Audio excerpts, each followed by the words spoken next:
छत्रपती संभाजीनगरमध्ये आदित्य ठाकरेंची पत्रकार परिषद सुरू आहे। जो शक्ती कायदा असेल जो आम्ही महाराष्ट्रात पारित करून केंद्राकडे पाठवलेला म्हणजे राष्ट्रपती महोदयांकडे पाठवलेला किंवा महाराष्ट्रातली अशी कायदा सुव्यवस्थेची परिस्थिती काल वाटतं पीएसआयवर एका कोयता गँगने हमला केलेला आहे।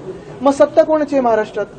हे 2.5 वर्षाच्या काळात आमच्या काळात कधी घडलं नाही ते या 2 वर्षात जेवढं घडायला लागलेलं आहे। पोलिसांवर हल्ले चालू झालेले आहेत, महिलांवर अत्याचार वाढायला लागलेले आहेत। आपण पाहिलं असेल जे बदलापूरची ही घटना होती, वामन म्हात्रे कोण आहेत? त्यांना का अजून पक्षातून काढलं नाहीये? त्यांनी तर एका पत्रकाराला विचारलेलं आहे की तुझ्यावर रेप झाल्यासारखं तू का विचारते आम्हाला? तसंच किसन काथोरेंवर का कारवाई झाली नाहीये? तसंच घटनाबाह्य मुख्यमंत्री त्यांनी पण हेच विचारलं की हे सगळं राजकीय होतं। म्हणजे जेव्हा नागरिक रस्त्यावर येतात आंदोलन करायला तेव्हा तुम्ही यांना राजकीय बोलता, त्यांच्यावर लाठीचार्ज चालवता, त्यांना अटक करता, पण ज्यांनी बलात्कार केला किंवा मोलेस्टेशन केलं त्याच्यावर एफआयआर घेण्यासाठी तुम्हाला 10 दिवस लागले, 10 तास त्या महिलेला बसवलं तिथे, गरोदर महिलेला। आम्ही त्या विरोधात आंदोलन करतोय। बरं, परवाचा पण जो बंद होता तो राजकीय नव्हता, जो बंद आम्ही पुकारला होता। नंतर हायकोर्टाने आम्हाला सांगितलं तर आम्ही बंद मागे घेतला आणि आंदोलनं केली, पण ह्याच्यात देखील कुठेही राजकीय नव्हतं। आम्ही एका पक्षाच्या विरोधात नाही तर त्या विकृतीच्या विरोधात आंदोलन केलं होतं। आणि तुम्ही लक्षात घ्या, फरक हाच आहे, महाविकास आघाडीने विकृतीच्या विरोधात आंदोलन केलं, भाजपाने विकृतीच्या बाजूला राहून आंदोलन केलं आमच्या विरोधात। तर त्यांनी पण आमच्या आंदोलनात सहभागी व्हायला पाहिजे होतं, सोपी गोष्ट आहे। आजच्या आंदोलनात त्यांनी दिशा स्थगन प्रकरणात तर बघा, हे राजकीय सगळं चालू राहील आणि मला वाटतं काय की जे ज्यांना ते घाबरतात त्यांची बदनामी असेल, त्यांना धमकवण्याचा प्रयत्न असेल, हे गेल्या अनेक राज्यांमध्ये गेल्या काही दिवसांमध्ये आम्ही पाहतो। बदलापूरहून महाविकास आघाडीने बरेच आक्रमक स्वरूप दाखवलेलं आहे। आता महाविकास आघाडीच्या नेत्यातले जुने प्रकरण काढून कुठं काउंटर केलं जातं? मला वाटतं महाविकास आघाडी कुठच्याही प्रकरणावर, बदलापूर तर सगळ्यात महत्वाचं, कारण बदलापूरमध्ये जी घटना घडली बघा, 6 दिवस की 10 दिवस त्या महिलेचा एफआयआर घेतला नाही, त्याच्यानंतर 10 तास पोलीस स्टेशनमध्ये बसवलं गेलं। आणि आम्ही परत परत सांगतो, कधी अशा घटना घडल्या की एसपीवर कारवाई होते, आता तिकडचे ठाण्याचे सीपी करतात काय, कोण आहेत हे कोणालाच माहिती नाही, काय बोलत नाहीत ते त्याच्यावर।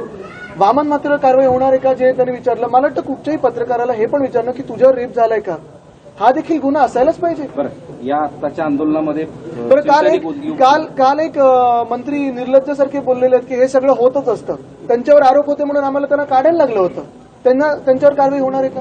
या आमने सामनेच्या काळामध्ये आत्ताच्या शिवसैनिकांवर पोलिसांनी लाठीचार्ज केला। आता काय, सरकार त्यांच्या हातात आहे। आणि मी परत तुम्हाला सांगतो, पोलिसांना दोष देत नाही, कारण पोलिसांना आदेश येतात। आपण तसं पाहायला गेलं तर जरांगे पाटील साहेबांवर जो लाठीचार्ज झाला होता, जी गोळीबार तिथे 2-4 गोळ्या उडवल्या होत्या, त्या कोणाच्या आदेशावर नव्हत्या? कदाचित तुम्ही पोलिसांवर कारवाई केली असेल, एसपींवर कारवाई केली असेल, हे सगळं झालं असेल, पण सीएम की 2 डीसीएम ह्याच्यातला खरा जनरल डायर कोण? वारकऱ्यांवर ज्यांनी लाठीचार्ज केला होता तो आदेश कोणी दिला होता?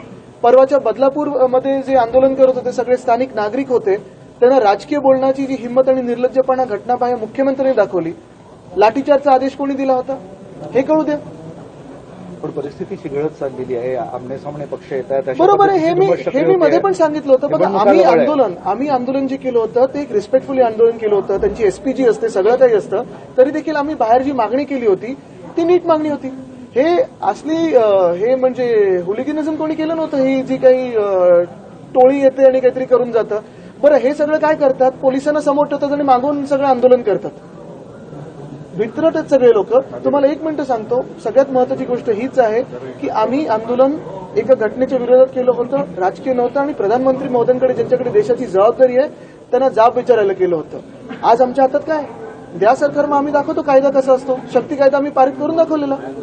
पण मूळ गोष्ट हीच आहे की परत मी सांगेन, ही निवडणूक आहे, लढाई नाही, तर त्या समोरच्या पक्षाने हे लक्षात ठेवून कसं वागावं। पण तुमचं आंदोलन, सत्ताधाऱ्यांचं आंदोलन, यामुळे कायदा सुव्यवस्थेची चिंता लोकांना वाटायला लागली। काल आमच्या आंदोलनामध्ये कुठेही काय कायदा सुव्यवस्थेचा त्रास झाला होता का?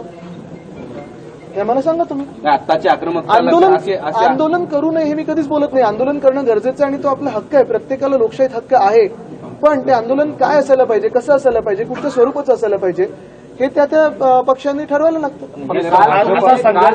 जिल्ह्यामध्ये झाला रेल्वे ह्याच्यासमोर विमानतळाच्या त्यावेळेस भाजपाने प्रति आंदोलन केलं नव्हतं, मात्र आज भाजप आंदोलन करत असताना प्रति आंदोलन आज भाजपची आंदोलन करण्याची गरज होती का? माझ्या हातात पद आहे का? सरकार आहे का?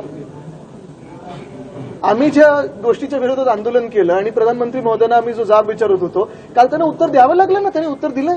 पण त्यांना अधिकार आहे ना आंदोलन करायचं कुणाला करू दे ना आंदोलन, पण आम्ही महत्वाची तीच गोष्ट बोलतो, जा ना जिथे करायचं तिथे करा. काल आमच्यासोबत त्यांनी यायला पाहिजे होतं प्रधानमंत्री महोदयांच्या समोर आणि आंदोलन करायला पाहिजे पण होतं. ती लोक आल्यावर तुमची मंडळी पण प्रचंड आक्रमक झाली होती. नक्कीच त्यांचा काल मेसेज बघा काय होतं. विरोधी पक्षनेते असं म्हणाले की आंदोलन करण्याची जागा असते, काहीतरी ठरलेली जागा असते, संभाजीनगरची जागा ठरलेली आहे, पण मग तिथे मला जर तुम्ही वाटतं- भाजपकडे बोट दाखवत असाल तुम्हाला तो नियम लागू पडतो ना? मला वाटतं नियम दाखवण्यापेक्षा चला निवडणुकीला सामोरे जाऊया, मग विरोधी पक्षात ते बसतील आणि त्यांना आंदोलन करायची संधी असेल, पण आम्ही मोका देणार नाही, कारण आमचं काम कसं बोलतं. तुमचा दौरा होणार आहे, अंबादासाने म्हटलं दौऱ्यात कोण पुढे आला तर त्याचा चुराडा करू. शिवसेना आता पुराण्या स्टाईलमध्ये मला वाटतं ते शिवसैनिकांची भावना असेल, त्याच्यात मी काही बोलू येणारी नाही. निवडणूक स्वाभिमानाची लढण्याची काय भावना आहे?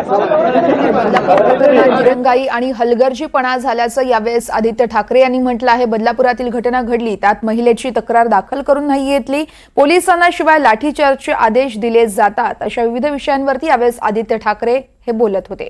राज्यात पोलिसांवर हल्ले होत आहेत. बदलापूर प्रकरणात देखील दिरंगाई आणि हलगर्जीपणा झाल्याचा आरोप यावेळेस आदित्य ठाकरेंनी केलाय. वामन म्हात्रेंवर कारवाई का केली नाही, महिला पत्रकारावरती म्हात्रेंचं आक्षेपार्ह वक्तव्य असल्याचं देखील यावेळेस आदित्य ठाकरेंनी म्हटलंय.